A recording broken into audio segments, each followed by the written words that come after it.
5. Make a conscious and willed effort to do something for the poor and the less fortunate than yourself. Jesus said, I was sick, and you visited me.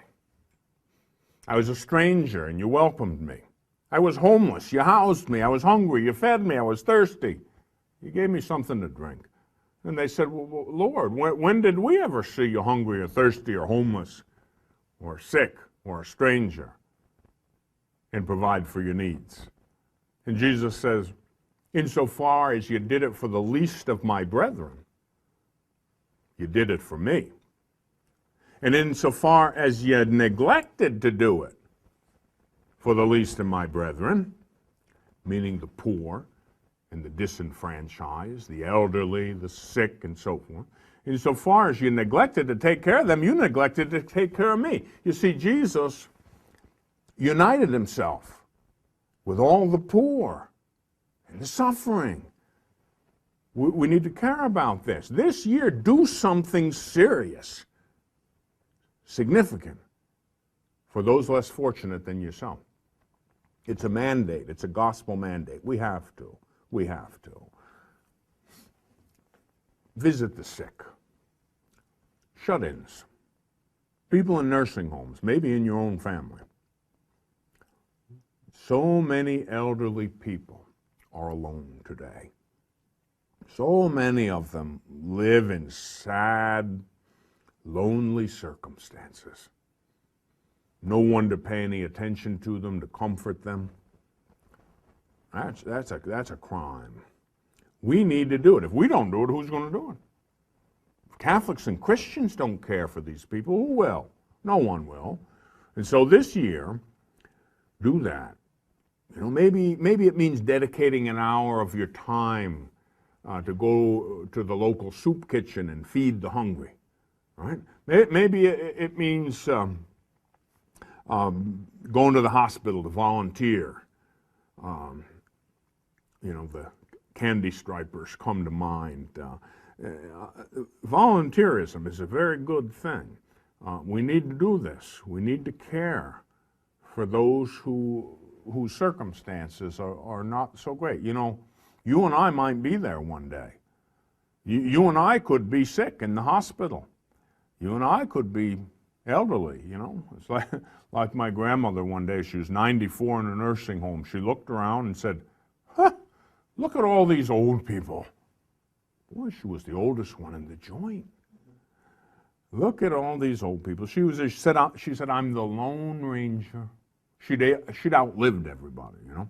Outlived my grandfather, her 8 brothers and sisters.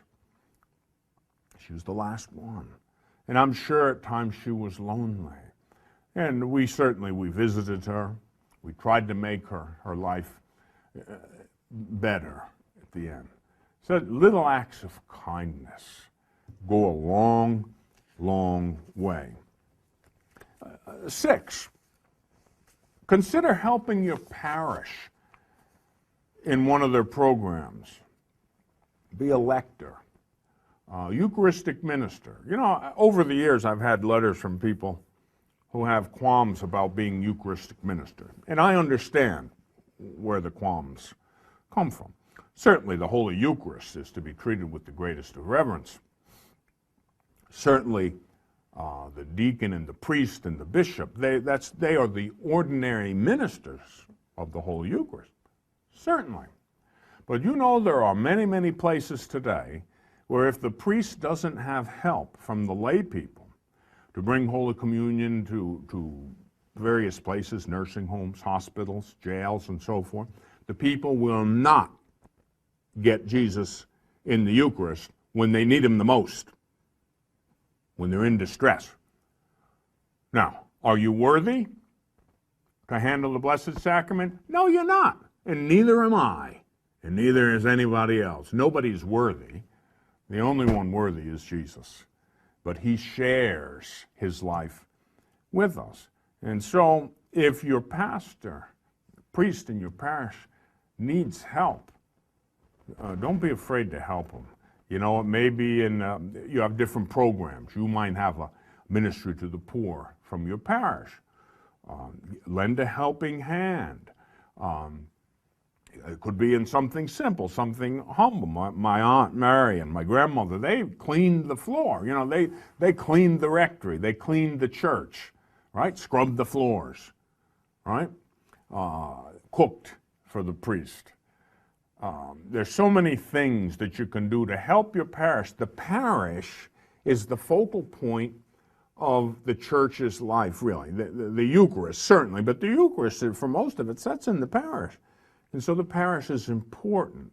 Love your local priest. Help him out, if you can. That'd be a great thing to do, and it will help you in your spiritual journey as well.